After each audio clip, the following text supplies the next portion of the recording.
Bueno, buenos días a todos otra vez. Vamos a empezar con nuestra clase de Teoría General del Proceso de hoy, martes 4 de mayo.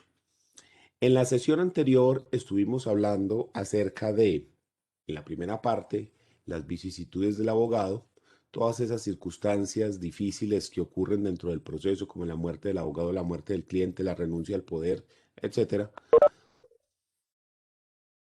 Y después completamos en la segunda parte hablando acerca de los auxiliares de la justicia, que dijimos que son profesionales o técnicos independientes que colaboran con la administración de justicia.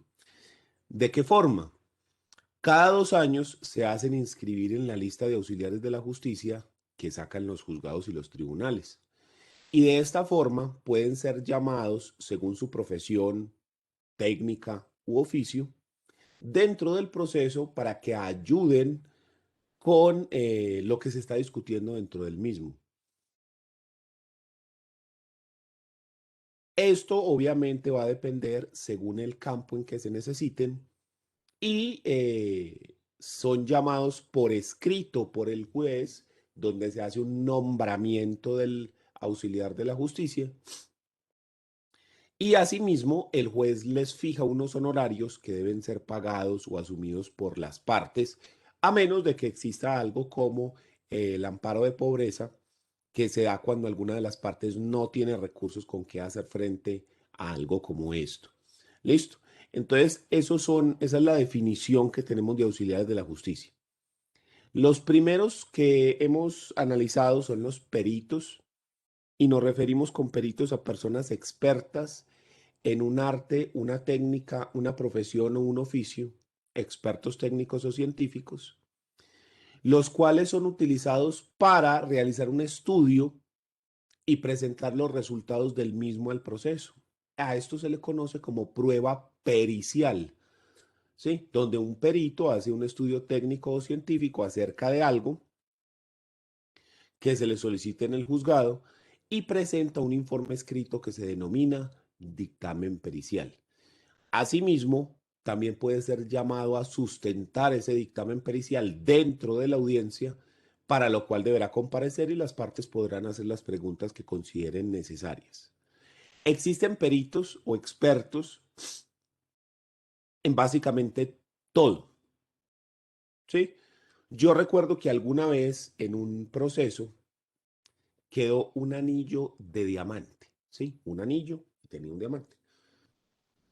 Y necesitábamos saber eso cuánto valía, porque era una sucesión. Entonces necesitamos saber eso qué.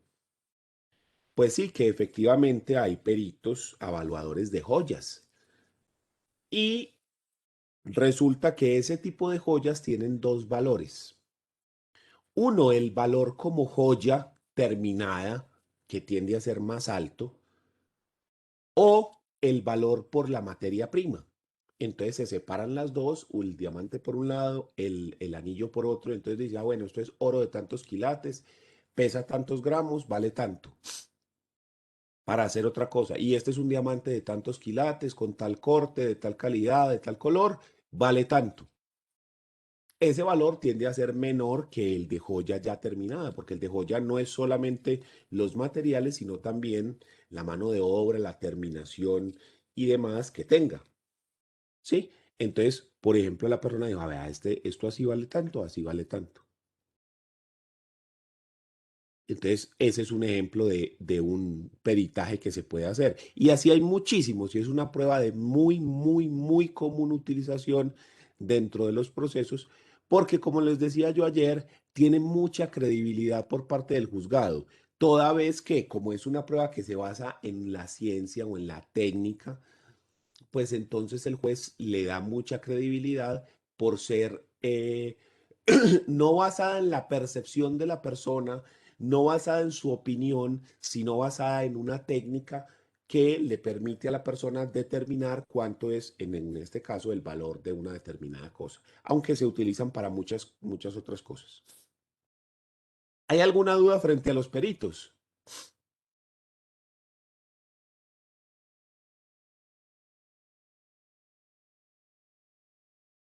Entonces continuemos. El segundo auxiliar de la justicia son los secuestres. Sí, con E al final, no con O. Secuestres.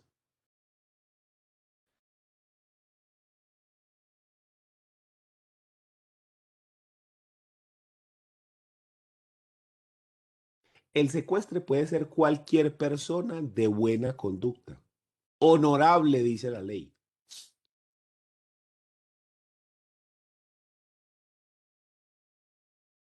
Y esos secuestres se van a encargar de recibir los bienes que son objeto de la medida cautelar de secuestro.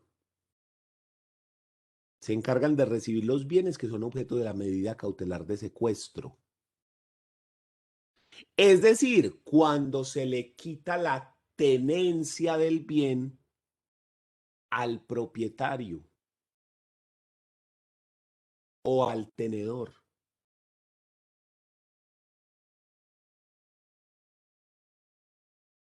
Y se le encarga la guarda y el cuidado de ese bien al secuestre, como si fuera un administrador.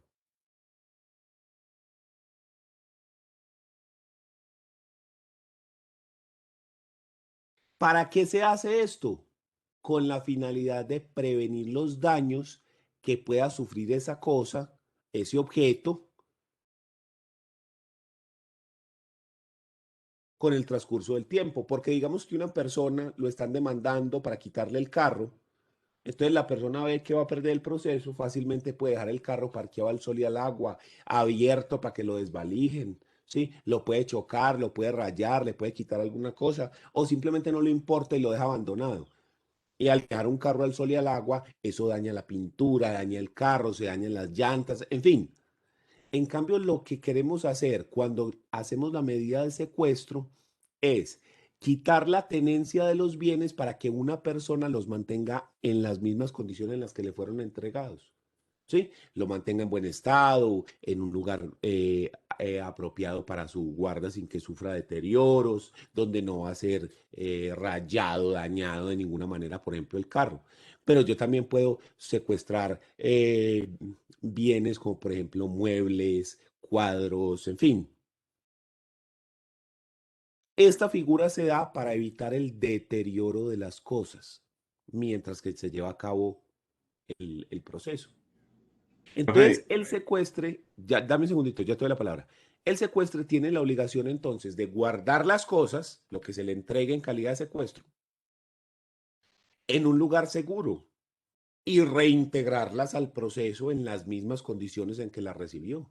Entonces, tiene la obligación de mantener las cosas en perfectas condiciones y restituirlas en la misma forma en la que le fueron entregados. Pero también le pueden entregar inmuebles en calidad de secuestro, un local, un apartamento. Él lo puede administrar, entonces puede, por ejemplo, poner el local y alquilarlo, mantenerlo bien organizadito, hacerle todas las cosas, pagarle los impuestos, alquilarlo. No lo puede usufructuar, es decir, el arriendo no se lo puede gastar él. El arriendo lo va consignando y lo va guardando también en una cuenta y después, cuando se diga nombre de quién va a quedar eso, se le entrega tanto el apartamento como lo que dio. Lo mismo que si lo ponen a guardar, por ejemplo, un taxi. Si usted coge un taxi y lo guarda y lo mete en un parqueadero, no está haciendo nada. El taxi sirve en la medida en la que esté trabajando en la calle. Entonces, ¿qué hay que hacer? Ponerlo a trabajar en la calle. Pero ¿cómo lo mantenemos en buenas condiciones? Se le paga su seguro, se hace el mantenimiento, los cambios de llantas, aceite, pastas, lo demás. ¿Sí? Los diferentes conductores que lo vayan manejando. Ah, hombre, que hubo un choque, entonces se arregla con lo producido del carro. A eso nos referimos. Dígame, ahora sí, qué pena la interrupción. no, profe, antes, qué pena yo interrumpirlo. Es que yo quería preguntarle si, por ejemplo, hay un carro que no es de servicio público ni nada, sino que es de servicio particular, entonces el secuestre corre con todos los gastos, o cómo se Cuando es de quiera. servicio particular, el secuestre lo debe guardar en un lugar, en un parqueadero apropiado, techado, ¿sí? ¿Sabe dónde hay uno de esos? En el Obelisco, en el centro comercial Obelisco, en los últimos pisos del parqueadero, hay un lugar así, donde guardan los bienes unos secuestres. No sé si son del Estado o si es alguien que alquiló, 50 celdas de parqueo y hay guardacarros. Entonces, esa persona, ¿qué es lo que tiene que asegurarse frente a ese carro de uso particular? Que el carro esté bien, que se prenda siquiera una vez a la semana, que se mueva un poquito para que las llantas no se dañen del todo, ¿sí? Em, Mantenerlo bien, pero lo referente, por ejemplo, impuestos, no, eso no lo cubre el secuestre porque no tiene dónde sacar el dinero, ¿sí? Entonces eso se va acumulando mediante el proceso. Y no va a ser necesidad, a menos de que pase mucho tiempo, hacerle, por ejemplo, cambio de fluidos, porque el carro no va a estar andando, el carro va a estar parqueado, simplemente lo van a prender una vez a la semana, por decir algo. De pronto, si eso ya pasa por mucho tiempo, sí va a ser necesario, pero tampoco corre de cuenta del secuestro, sino que deberá correr de cuenta de las partes. ¿Listo? Si es de servicio público, ese sí se puede poner a rodar y a trabajar y lo producido se guarda y con lo producido se deben pagar cosas como los seguros, los arreglos a los que haya lugar, los mantenimientos, etcétera. Porque esas cosas pierden mucho valor si están guardadas. En cambio, la forma de mantenerlas bien es poniéndolas a trabajar. Ah, bueno, Profe, profe, gracias. Dígame. pero por secuestro también hay que pagarle algo o solo se le paga de Sí, pronto la claro. manutención del vehículo. No, a todos estos auxiliares de la justicia se les paga algo. El juez determina cómo se les paga. Entonces, en ese caso, la persona va a cobrar, obviamente, el cuidado, el espacio que ocupó el carro, por ejemplo.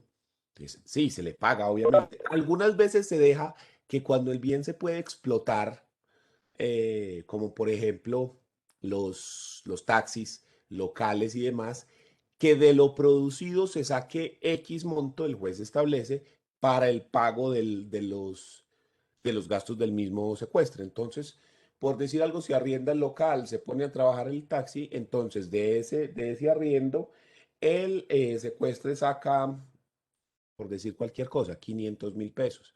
Y el resto pasa a una cuenta de donde el secuestre puede sacar dinero para hacer reparaciones o cosas así. Y después deberá restituir todo el dinero. O la otra es que el juez al final simplemente dice a este señor se le debe X dinero, se le debe tanto por haber hecho la labor de cuidado y guarda de esos bienes. ¿Saben también qué se puede hacer? El ganado y las fincas.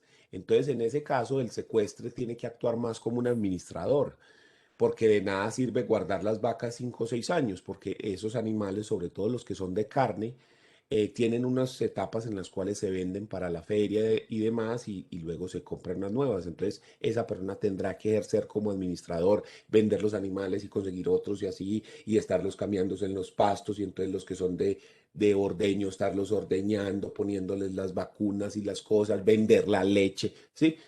Es un administrador en ciertos casos o en otras es simplemente una persona que tiene una bodega y guarda ahí las cosas en buen estado y ya. Depende de lo que estés guardando. Profe, otra preguntita. Respecto al secuestre, ¿en qué casos el juez pues como que lo impone? Porque también uno podría dejar como de pronto a la familia que se encargue de eso, o en qué casos específicos es que se nombra. Generalmente se utiliza en los casos de procesos ejecutivos, es decir, cuando existe una deuda que está basada en un documento como una letra, un cheque, un pagaré, ¿sí? Entonces, cuando alguien está cobrando una deuda de esta manera y hay bienes sobre los cuales se cobran, entonces sobre esos bienes se puede pedir el secuestro para que los bienes se mantengan en perfectas condiciones, de modo que si se va a pagar con los mismos bienes, pues no se deterioren y no se vayan a dañar, porque si la persona ve que le van a quitar el carro, pues podría perfectamente desvalijar el carro, lo que les digo. O las vacas, va a perder las vacas, entonces las deja ahí morir de hambre, que hijo de madres. ¿Sí?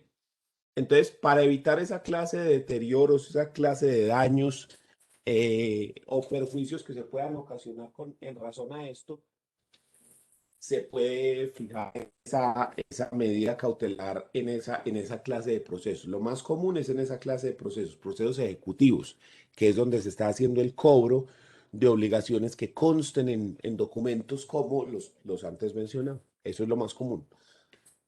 Algunas veces se le dejan los bienes en calidad de secuestre a la misma persona que vive en la casa. Por ejemplo, la persona no paga el arriendo, entonces se le embargan los muebles y enseres de su casa. La sala, el comedor, ese tipo de cosas. Los cuadros. Y a la misma persona que vive ahí se le dejan los muebles en calidad de secuestro. Entonces la persona tiene que asegurar que esos bienes se mantienen en perfectas condiciones hasta que se resuelva qué va a ocurrir con ellos. ¿Se van a rematar para pagar el pago de las deudas? ¿Simplemente se le entregan al acreedor o qué? ¿O cómo se va a asumir esa deuda por el canon de arrendamiento que se debía? ¿Listo? Listo, profe, gracias. De nada. Entonces, esos son los secuestres.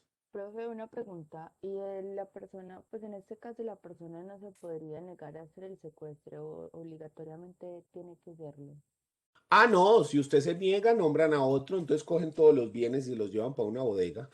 Generalmente es que la persona, antes por el contrario, se propone él mismo como secuestre para que no se lleven los bienes de la casa, al menos mientras el proceso define qué se va a hacer con esos bienes. Porque, como te digo, es en el juzgado donde se va a definir qué va a pasar con esos bienes, si se van a rematar, si se le entregan todos al acreedor así de una o qué. Entonces, generalmente es la persona la que se propone para quedarse con los bienes en calidad de secuestro. En caso tal de que no se quiera quedar así en calidad de secuestro ni nada, se nombra uno que se lleve los bienes y los guarde en una bodega, por ejemplo.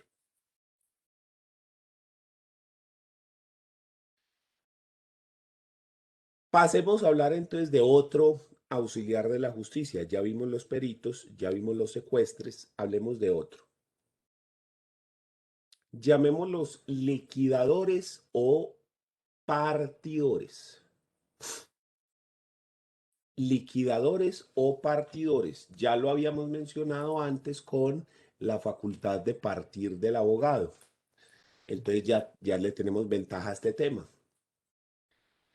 Los liquidadores o partidores tienen que ser abogados titulados. Entonces mire que aquí ya tenemos una cualificación especial, ¿sí? En los secuestres no, en los secuestres bastaba con que fuera una persona de buena conducta, intachable, honorable, como dice la ley, y sale, y nada más que eso. Pero acá, así como también en los peritos, se exige unas cualidades especiales para ejercer esta función. En este caso, la cualidad especial que se exige es que esos liquidadores o partidores tienen que ser abogados titulados. Y estos liquidadores o partidores van a cumplir sus funciones, como lo habíamos dicho con la calidad específica del abogado cuando vimos la calidad de partir, la facultad de partir. Estas personas cumplen sus funciones en procesos liquidatorios, que ya mencionamos cuáles son estas clases de procesos, los que se dan para repartir patrimonio, cuando hay un patrimonio común que es necesario repartirlo entre varias personas, como lo que ocurre con las sucesiones. Queda el patrimonio del muerto y hay que repartirlo entre los herederos, o una empresa, una sociedad comercial que ya se va a acabar y entonces hay que repartir lo que quedó entre los diferentes socios, ¿sí? Entonces, estas personas, liquidadores o partidores, cumplen su función en esta clase de procesos, en procesos liquidatorios, donde se les encomienda la realización del trabajo de partición.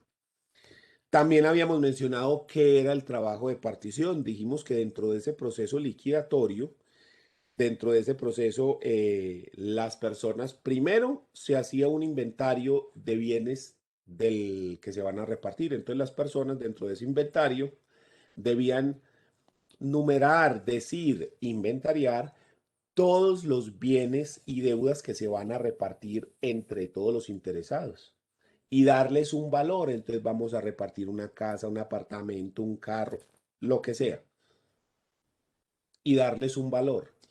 Y después de esa audiencia de inventarios y avalúos, se realiza una parte, una etapa del proceso que se llama etapa de partición, donde la persona que es nombrado como partidor le debe presentar al juzgado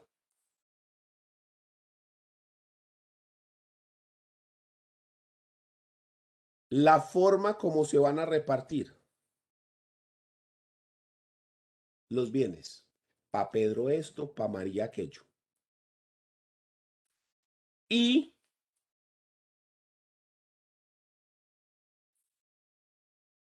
este trabajo de partición y adjudicación es lo que le da a las personas,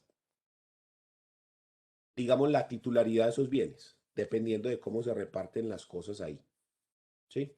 Entonces, la función de estas personas es realizar el trabajo de partición y adjudicación para determinar en esos procesos liquidatorios quién se queda con qué, a quién es al que le corresponde qué cosa. ¿Listo?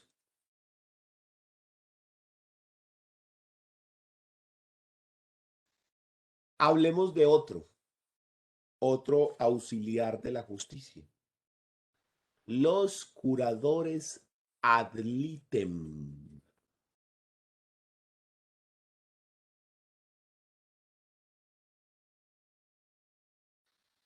Ad espacio litem es una palabra latina que significa para el proceso.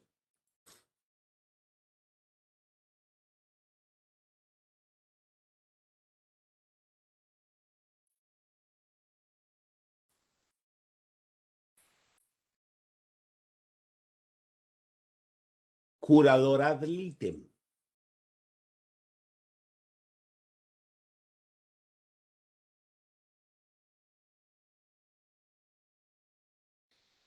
Estos también, al igual que los partidores, deben ser abogados titulados.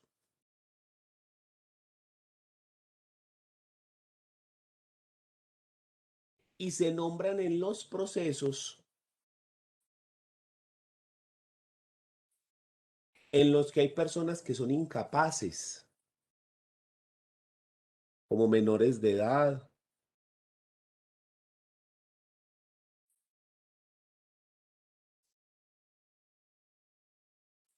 para que representen a esa persona durante el proceso.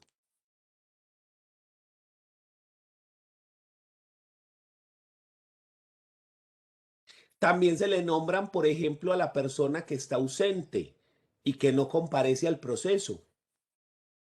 Entonces, yo no sé dónde está Pedro.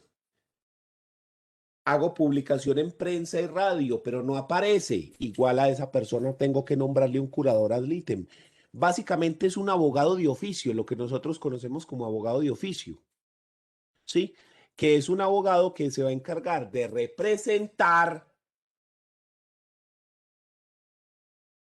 a esa persona dentro del proceso.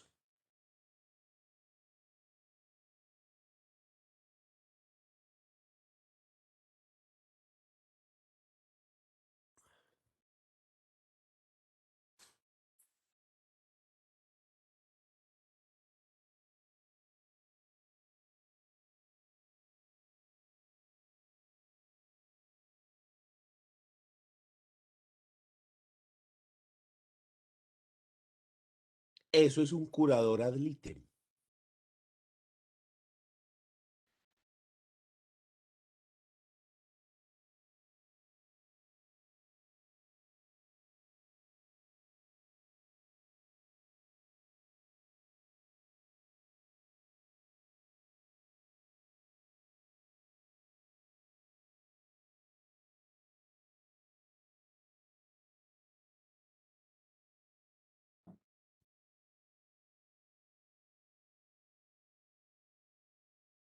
Yo quito esta pizarra que no sé quitar esto. Al final se elimina el contenido de los visores de todos los participantes. ¿Desea continuar? Sí. ¿Desea guardar? No. Ya. Entonces, ya sabemos qué son los curadores ad litem y demás. ¿Qué otra cosa podemos encontrar dentro de auxiliares de la justicia? Entonces, venga, yo busco acá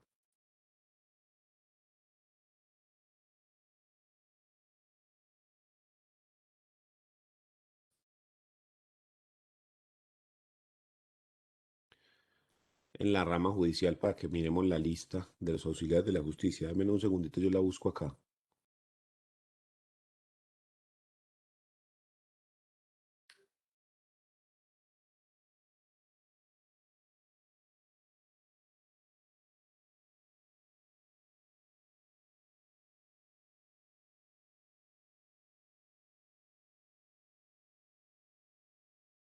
Ah, aquí acabo de ver uno que hacía rato no escuchaba esa palabra. El síndico, con tilde en la primera I, síndico.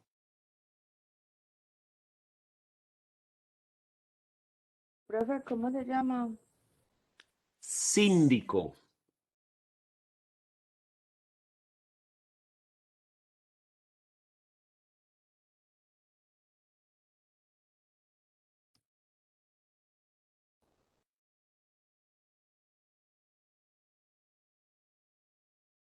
S-I-N-D-I-C-O. Síndico.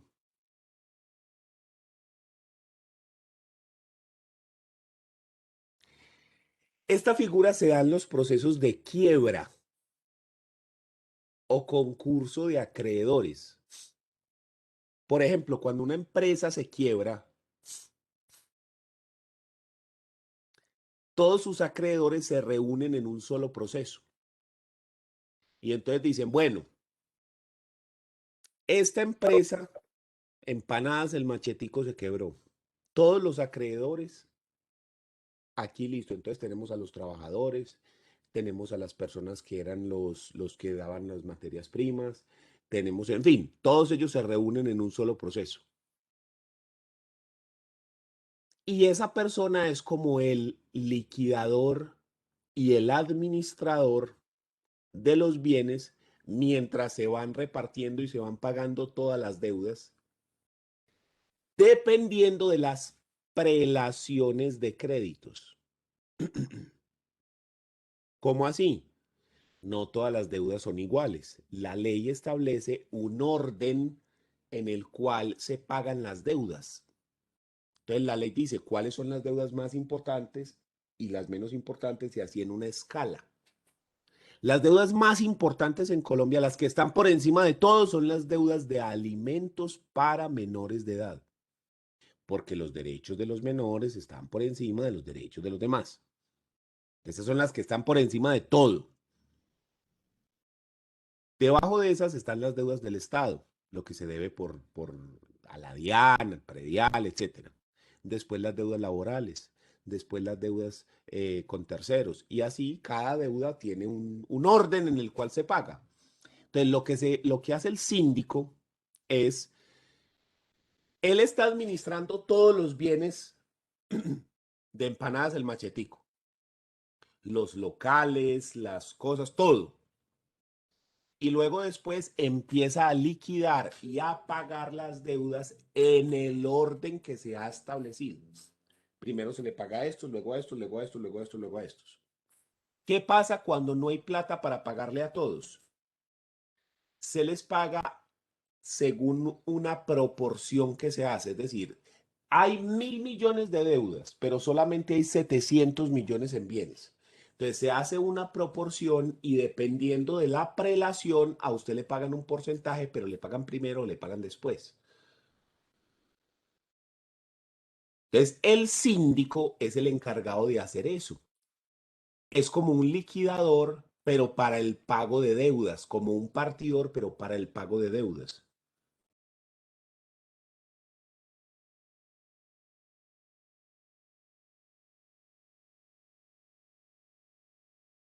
Hacía rato que no veía esa palabra. Se las digo porque la vi por acá en una resolución de la rama judicial. Denme un momentico, yo busco aquí a ver si encuentro la lista de auxiliares de la justicia.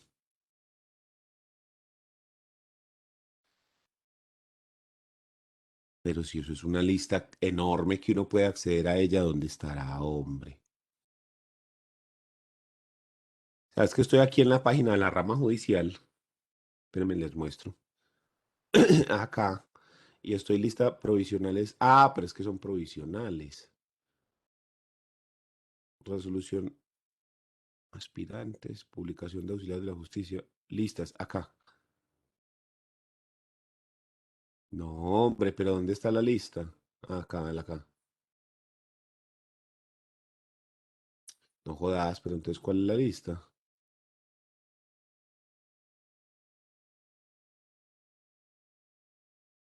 Entonces no es acá. Ah, el acá, qué idiota. Tampoco es esta.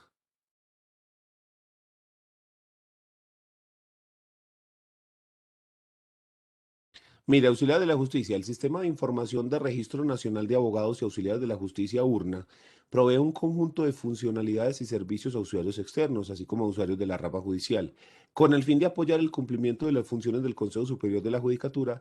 Dentro de las funciones anteriormente mencionadas encontrarás regular, organizar las leyes, ta. Pero entonces, a ver, ¿cuál es la lista? Consultar convocatoria de listas, consulta general, debe ser esta. A ver si me abre. Sí, yo creo que es esta. Entonces, miren acá. Entonces, a ver, esto es por proceso. Entonces, aquí aparece departamento, pongamos Antioquia. Municipio, pongamos acá Envigado. Tipo de documento, lo que sea. Cédula, no importa. Tan. Área. Entonces, ¿usted qué necesita? ¿Necesita abogados o necesita otros oficios? Miremos en otros oficios a ver qué hay. Y pongamos qué oficios hay. Entonces, tenemos secuestres y traductor o intérprete. Entonces, el siguiente que podemos poner en la lista es traductor o intérprete. ¿Sí? Entonces, pongamos aquí traductores. Activo y le damos consultar. Cierro registro. Ah, pues que si no puse nombres, pues que no va a aparecer si no puse nombres. Sí, habría que poner aquí. Eso es para buscar pues a la persona a ver si es una persona activa. Y miremos en abogados que aparece acá. Partidor, liquidador, síndico, véalo acá. ¿Sí? Entonces pongamos en la lista este que nos falta. El traductor o intérprete. Aunque hay muchos, pues, hay auxiliares de la justicia para todo, sobre todo cuando hablamos de peritos. No, pues es que hay peritos para todo.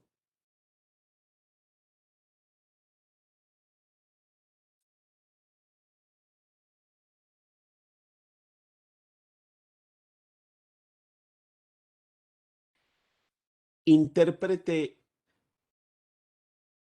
o traductor va a ser una persona experta en un idioma diferente al español.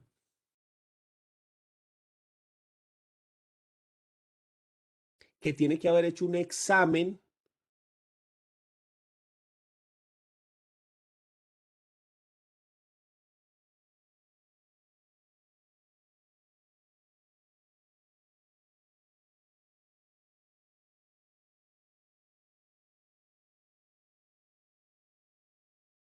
del Ministerio de Relaciones Exteriores para ser avalado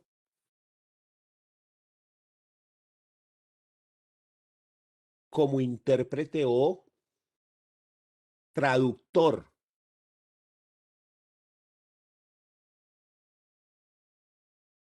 en otra lengua.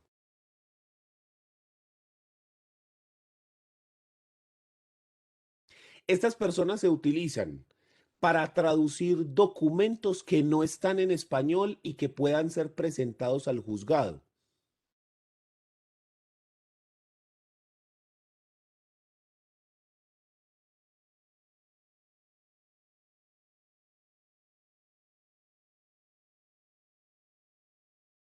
O para servir de intérprete cuando una persona que no habla español necesita comparecer al proceso.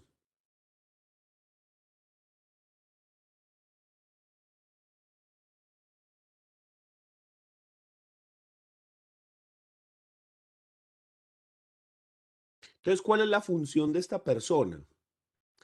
Además de el conocimiento que tiene en ese idioma extranjero, esta persona se va a encargar de dar fe de lo que él está diciendo, lo que está traduciendo, si es correcto. ¿Por qué el juez le cree a esa persona? Porque la persona podría estar inventando lo que el otro está diciendo, podría cambiar el sentido de las cosas, podría acomodar lo que está diciendo. Porque cuando usted presenta el examen y le dan, digamos, su licencia para ser traductor oficial, el Estado confía en que usted está haciendo una traducción uno a uno, que usted está reproduciendo al español lo que se le está presentando, bien sea el documento que se le mostró o bien sea lo que la persona dice ahí en vivo. Entonces es la forma como nosotros certificamos que eso sí se está dando de manera correcta. La persona primero tiene que cualificarse, tiene que demostrar sus conocimientos en esa lengua extranjera mediante las realizaciones de un examen y estar, digamos, legalizado ante el Ministerio de Relaciones Exteriores y el Ministerio de Educación, que es quien certifica que la persona efectivamente tiene un manejo, comprensión suficientemente alto para poder traducir o servir de intérprete en un determinado momento. ¿Sí? Si bien la función es similar y una persona de pronto podría hacer las dos, digamos que las personas se pueden especializar, bien sea en lo que se llama traducción simultánea, que todos hemos visto, por ejemplo, que en la ONU o en esos sitios así donde hay varios idiomas, están las personas y tienen unos audífonos. Entonces van hablando y tienen los audífonos puestos. Esos audífonos son porque hay un intérprete que está escuchando el idioma en el que se refiere el que está hablando y va traduciendo para las personas que hablan español o que hablan inglés o así. Entonces, hay intérpretes de todos los idiomas. Entonces, cuando se para a hablar a alguien allá, no tiene que hablar en un idioma diferente, habla en el idioma que él maneja, en español o en inglés o en francés o en el que sea. Y están los intérpretes ahí traduciendo al otro. Ta, ta, ta, ta, ta, ta, ta. Y eso es una habilidad especial. La traducción simultánea es muy jodida porque es una habilidad especial. También todo lo hemos visto en la televisión cuando, por ejemplo, muestran en Semana Santa las misas del Papa, ¿sí? Que son en italiano y entonces hay una persona ahí diciendo, traduciendo qué es lo que va a decir. Eso es un intérprete. O lo encontramos en la traducción oficial cuando, por ejemplo, usted necesita presentar un documento público, un documento, y que sea traducido al español o al inglés o a lo que sea. Esperen a ver que yo creo que yo tenía unos por aquí. Denme un segundito a ver si era algo así similar. Espérenme un segundito.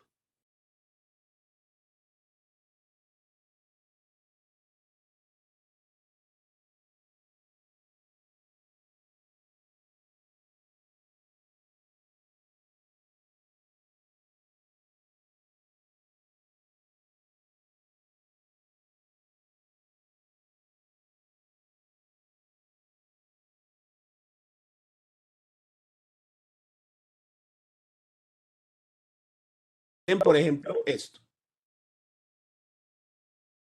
Les muestro acá.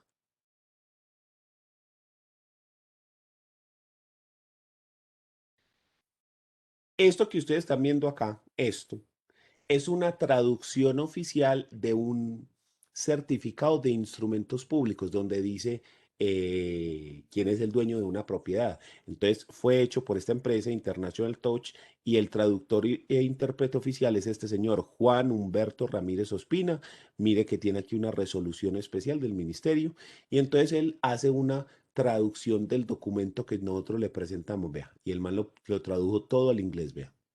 Y así como lo traducen al inglés, también lo traducen al revés. Entonces, vea, esto es una traducción oficial. Por esto se paga por página o incluso a veces le cobran a uno hasta por palabra traducida.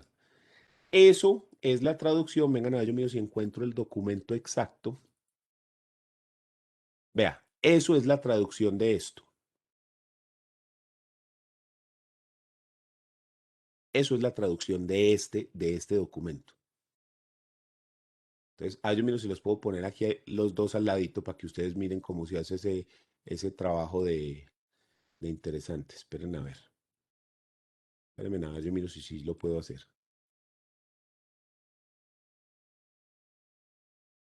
Pan. Y luego acá le doy compartir, pero le doy es compartir pantalla. Sí, ahí está. Mírenlo acá. Este es el documento en español y este es el documento traducido. Entonces, mire que aquí empieza Oficina de Registro de Instrumentos Públicos Medellín, Zona Sur, Public Documents Registration Bureau of Southern Medellín, Certificado de Convenience and Clearance and Property Registration, certificado generado con el PIN número tal, registration tal, certificado generado con el PIN número tal, ¿sí? Acá, impreso el 4 de noviembre de 2019, impreso el 4 de noviembre, Este certificado refleja la situación jurídica del inmueble hasta la fecha y hora de suspensión. This certificate reflects the legal status of the real estate property up to its issuance, date and time. Y entonces acá está toda la traducción. Esto es lo que se encarga. Entonces usted le presenta el documento original y la persona lo traduce. Aquí fue del inglés, perdón, del español al inglés, que se necesitaba presentar este documento para obtención de una visa en Reino Unido. ¿Sí? Entonces, este es la función de estas personas. Usted también le podría presentar a la persona el documento en inglés y se lo traduce al español. O de cualquier otro idioma, pues, porque dependiendo del idioma las personas se certifican, pero esta es la función de ellos de traducir. Porque, por ejemplo, en los procesos, todos los documentos que se presenten tienen que estar en idioma español. Si no están en español los documentos que se presentan al juzgado, entonces usted debe buscar una traducción oficial y presentar el documento en su idioma original y el que es traducción. Eso es, ¿ya? Profe, Mm, a mí me entra como una duda, quizás un poco tonta, pero yo la tengo. En dígame. el caso suyo que sabe inglés, ¿usted puede hacer eso? ¿O tiene que No, ser alguien certificado? tiene usted que estar certificado por el Ministerio de Relaciones Exteriores. ¿Por qué razón? Porque ese certificado le da al juez la tranquilidad de que la persona sí está haciendo las cosas bien, de que la persona sí sabe traducir, de que la persona sí maneja a la perfección el idioma y que eso que está presentando es una copia exacta del otro, porque se supone que el juez no conoce el idioma original en el que está presentado el documento. Entonces, él no sabe si la traducción se está haciendo de manera correcta o no. Él confía en esa persona por las cualificaciones que tiene. Más o menos lo que ocurre si usted se tiene que ir a operar. A usted le tienen que hacer una cirugía de corazón abierto. Usted, para que dejase meter la cuchillada, tiene que ser que el tipo tenga todas las cualificaciones como médico, cardiólogo, especialista en el tema. Si no, usted no se deja abrir del tipo, ¿sí o no? Más o menos es algo así. Entonces, aunque uno hable el idioma, si yo no tengo la certificación, no puedo servir de intérprete ni de traductor oficial de un documento o de una persona, así maneje el idioma, a menos que sea pues una cuestión de urgencia, ¿sí me entendés? Como por ejemplo los jueces de control de garantías o algo así, y que salieran gritando así a la película, ¿quién sabe hablar inglés? Yo. Pero es que, ¿sí me entendés? Eso ya está muy hollywoodense. Sí, profe, Pero, pero dígame, se me fue el paloma. dígalo, pregúnteme, no hay Profe, problema. se me fue la paloma. Ah, bueno. Por Profe, ejemplo, yo a mí supongo me que ha allí, tocado, a mí me ha tocado servir así de traductor, de pronto en un local, Profe, que ya me acordé, llega el disculpe. gringo así embalado, yo creer, este cosa, yo creer, esto. Y entonces, y es el pobre vendedor ahí como embalado, y de pronto yo me de metido digo, hombre, que si le mostras eso, que el man quiere comprar una billetera. Ah, sí, sí, gracias, gracias. Sí, pero yo no puedo hacer eso en el juzgado, es diferente el asunto. Dígame. Lo que le quería decir, profe, es las personas que estudian inglés y son certificadas, por ejemplo, los que estudian en BIT Ujú. o en Esa persona TLR puede en hacer Envigado. el curso para certificarse como traductor oficial. O sea, vos Vale, puedes ser como, a ver, licenciado en una lengua aquí en Colombia, licenciado en inglés, por decir algo, pero eso no te hace traductor oficial. No es sino presentar el examen, pues no tenés que hacer nada más. Y el examen para una persona licenciada en otra lengua, pues debe ser no, pues una recocha, ¿sí? no, pues me Pero no debe refería prestar. en el caso, por ejemplo, de usted, ¿sí? Usted es Mm. abogado, no puede hacer eso porque no tiene títulos que acaba de mencionar. Pero entonces, teniéndolos, puede hacerlo sin ningún problema.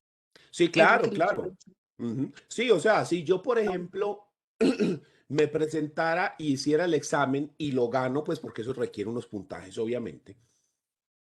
Entonces yo podría ser de traductor oficial. Entonces, por ejemplo, si llegan mis clientes con los documentos en inglés, yo podría traducirlos al español y presentarlos al juzgado con mi sello y mi licencia como traductor oficial. Como viste ahí en la que les mostré, que arriba ponía el sellito de la empresa y al lado el del señor con la certificación que lo da, que lo vuelve traductor oficial, ¿sí? Y cobrar, porque eso vale una platica. Eso es caro, es como 50.000 pesos por página y depende del número de letras. O sea, un documentico ahí pendejo, no crea que son cualquier 200, 300.000 pesos o hasta más por traducir ahí cualquier pendejada. Y cualquier cosa que esté en un idioma diferente, toca traducirlo. Espere, si verá, le muestro uno aquí. Mire, le muestro uno. Uno aquí, espéreme a ver, yo miro qué puedo hacer acá, hombre, para que no quede esto así como tan pelle. Un segundito.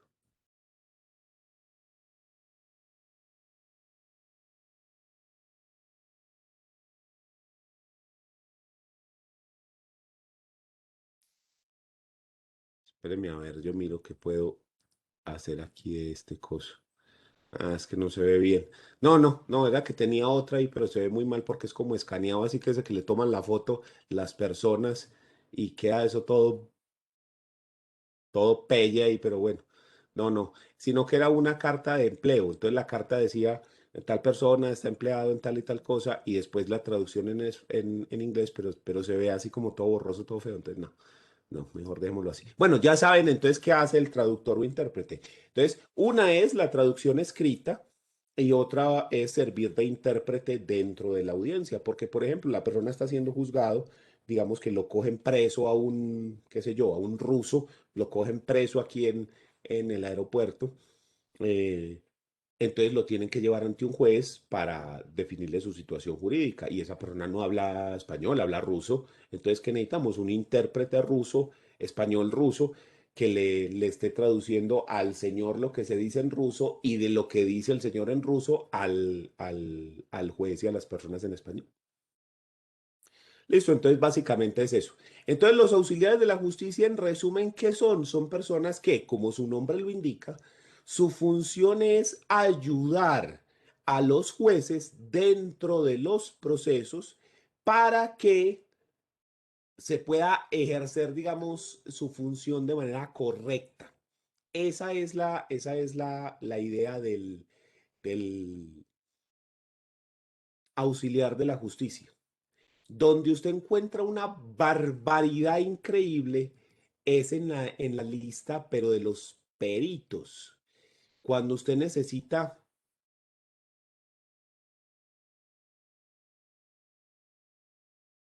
mirar quiénes pueden ser peritos, eso es un montón, pero un montón de cosas. O sea, hay una barbaridad de categorías, porque como hay expertos en, no, pues cualquier cantidad de profesiones, artes u oficios, son un montón. Pero para las otras funciones, entonces encontramos, como vimos ahí en la página de la rama judicial, las de síndico, intérprete, partidor, secuestre. Esas son, digamos, las más generales. ¿Pueden haber otros auxiliares de la justicia diferentes a estos que estamos teniendo en cuenta? Sí. Por ejemplo, en un caso vamos a entrevistar a un menor de edad y necesitamos un psicólogo o un trabajador social para que haga esa entrevista con el menor de edad. Ahí están. Sí, entonces, auxiliares de la justicia son todas esas otras personas que pueden prestar un servicio a la administración de justicia para que los procesos se lleven a cabo de manera correcta y sin interrupciones, para que esos procesos puedan, digamos, tramitarse de manera adecuada. ¿Qué requisitos se tiene para ser auxiliar de la justicia? Entonces, hablemos de requisitos de auxiliar de la justicia. El primero que todos estos están fijados por la ley. El primer requisito es que tengan una conducta intachable. Obviamente este es muy polémico, muy complejo, porque ¿qué es conducta intachable? Es decir, que la persona no tenga problemas penales. ¿O qué? Se ha dicho que la persona no tenga polémicas, problemas que pongan en duda su capacidad profesional, que den lugar a desconfiar de la persona, ¿sí? Porque, por ejemplo, usted tiene un evaluador y la persona ha sido investigado y demás en problemas donde ha vendido avalúos. Pues eso es una persona con conducta tachable, digámoslo así. Entonces, ese primero es un poco, porque es muy vago, pero todos entendemos a qué se refiere, a que la persona no tenga problemas que nos puedan llegar a hacer desconfiar de su labor como auxiliar de la justicia. A eso se refiere ese de la conducta intachable. El segundo requisito, ya más terrenal, menos nebuloso, es que la persona esté domiciliada donde se cursa el proceso. Es decir, si yo necesito para un proceso que se está llevando en Envigado, necesito un auxiliar de la justicia que esté domiciliado en Envigado. ¿Por qué razón se necesita que la persona esté domiciliado en el lugar donde está ubicado el proceso? Porque la persona se puede tener que estar desplazando constantemente al juzgado o a donde se esté cursando la diligencia respectiva. Entonces, para facilidad logística, la persona debe estar domiciliada, perdón, en ese sitio, y así es más fácil la prestación del servicio porque la persona con mayor facilidad puede desplazarse hasta el juzgado. Tercer requisito, idoneidad en el cargo. Idoneidad en el cargo. Es decir, que la persona debe tener un conocimiento específico sobre la materia o el asunto. Sobre todo si estamos hablando del perito, porque esta persona tiene que rendir posteriormente un dictamen pericial. Entonces la persona debe acreditar todos los títulos y la experiencia que lo avala como experto en esa área. Si yo necesito un médico experto en, qué sé yo,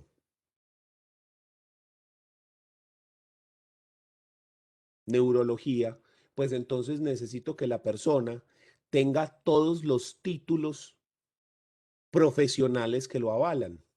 Ah, no, yo no necesito un profesional, yo necesito un evaluador, pero entonces sí necesito que la persona tenga los certificados, bien sea de cursos como el traductor ese, o exámenes que lo certifican como tal. La persona tiene que presentar sus credenciales que lo identifican y que lo avalan como una persona con las cualificaciones necesarias para ejercer dicho cargo. Entonces, ya sabemos que en el caso del traductor, pues la persona tiene que presentar el examen y su respectiva resolución por parte del ministerio, donde se lo nombra como traductor oficial. Ah, no, pero es que es un ingeniero que va a hacer el dictamen pericial acerca de lo que ocurrió en el edificio Space, un ingeniero estructural. Entonces tiene que presentar todos sus títulos, todas las cualificaciones que avalan su experticia en el tema. ¿Sí? Entonces, cuando yo hablo de idoneidad en el cargo, no solamente me refiero que la persona sea apta, digamos, socialmente, psicológicamente, moralmente al cargo, sino que además tenga todos los títulos y todas las certificaciones que sean necesarias para ejercer ese cargo. Y estas se deben presentar. Cuarto, tiene que existir un nombramiento por auto judicial. Es decir, cuando el juez nombra a la persona dentro del cargo, cuando establece que él es el que va a ser el estudio. Este nombramiento solo opera o solo es necesario en el caso de los peritos que son nombrados por el juez. Se necesita ese acto de nombramiento y cuando se necesita el acto de nombramiento se pasa al quinto requisito, que es la posesión efectiva del cargo. Cuando el auxiliar de la justicia, que ha sido nombrado por un auto, se presenta al juzgado para posesionarse y aceptar o tomar el cargo para el cual ha sido nombrado. Eso se llama posesión del cargo. A partir de ese acto, del momento en el cual la persona se dirige hasta el juzgado y acepta formalmente su nombramiento, a partir de ahí es que empieza a correr el término para presentar el dictamen pericial o para presentar el avalúo o lo que sea pues que se le esté requiriendo a la persona. ¿Sí? Este nombramiento y posesión, que son dos requisitos, que sea nombrado por auto y que se posesione posteriormente, también se requiere en el caso de los partidores del proceso. Porque cuando yo le digo a la persona, necesito que usted me presente un trabajo de partición donde me diga efectivamente cómo se va a repartir este dinero, qué es lo que le toca a Pedro, qué es lo que le toca a Juan, qué es lo que le toca a María y a Viviana, a la persona se le da un término, porque si no, imagínese, la persona lo presenta a los 10 años. Entonces, a las personas se les dice, vea, usted tiene 30 días, tiene 20 días, tiene un mes, tiene 2 meses, tiene 6 meses para realizar esta encomienda. Pero ¿a partir de cuándo? ¿A partir de cuándo empieza a contar ese término? No es a partir de que se le nombró por auto, sino a partir de que la persona se posesionó del cargo, que es el acto en el cual la persona va hasta el juzgado y dice, ve, me nombraron como perito en este auto, vengo a posesionarme. Así, señor, por favor firme aquí que usted se está posesionando del cargo, mire aquí los documentos que hacen falta, mire aquí esto, a partir del día de hoy, entonces usted tiene un plazo de tanto tiempo para cumplir con el cometido. Y se le nombran, entonces se le fijan entonces los honorarios y deben ser pagados porque la persona ya está asumiendo el cargo y realizando las actividades que la persona le encomendó.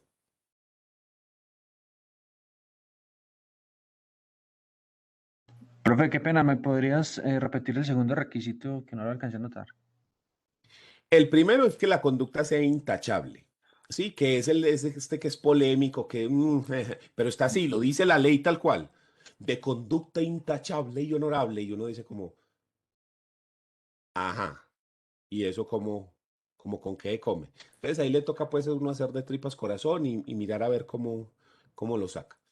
El segundo es que la persona esté domiciliado en el lugar donde se cursa el proceso. Es decir, usted puede ser intérprete de procesos que se den en Medellín, si vive en Medellín, si vive en Cartagena, de procesos que se dan en Cartagena, si vive en Bogotá, de procesos que se dan en Bogotá. ¿Por qué? Por la facilidad de desplazamiento. El tercer requisito es idoneidad en el cargo. Entonces, que usted además de tener los conocimientos específicos, los tiene que acreditar mediante sus títulos, diplomas, certificados, exámenes o demás que certifiquen, que avalen que usted efectivamente conoce.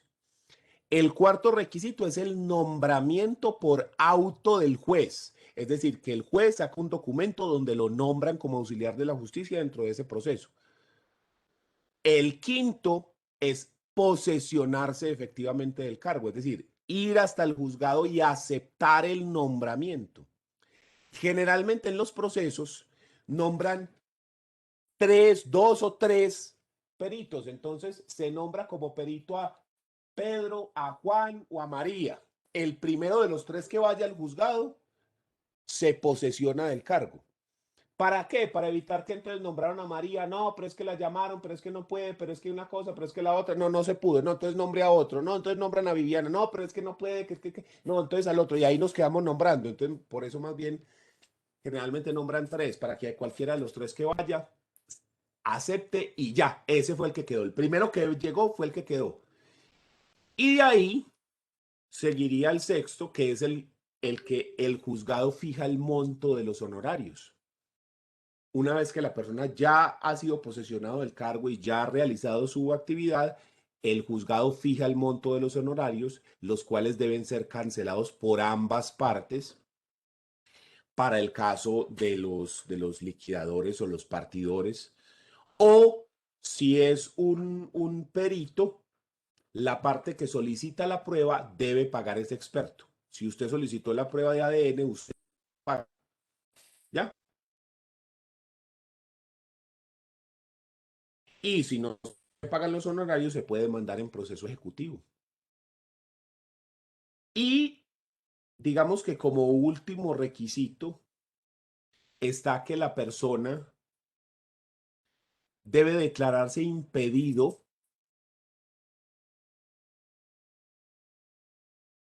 cuando por alguna circunstancia personal pierda su imparcialidad.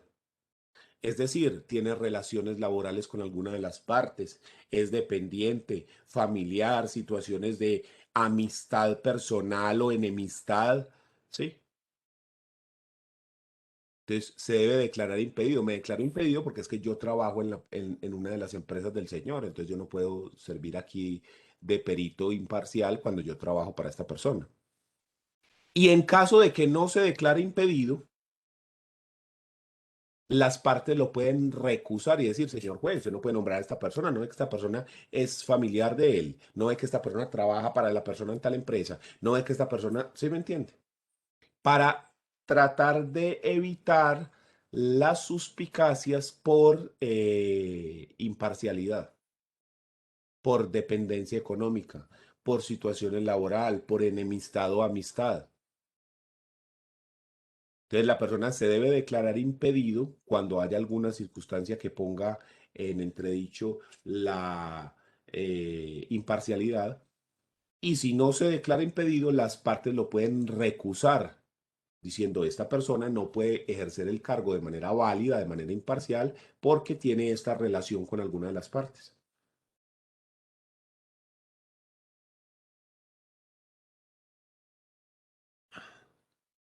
¿Alguna duda? Profe, por ahora no, gracias. Bueno, entonces vamos a dejar ahí, con eso terminamos los auxiliares de la justicia. Nos vemos entonces la próxima semana y ya está montada la clase anterior. Seguimos entonces con esta lo más pronto posible. Chao, que estén muy bien. Chao, profe. Muchas gracias. Hasta luego. Gracias, profe.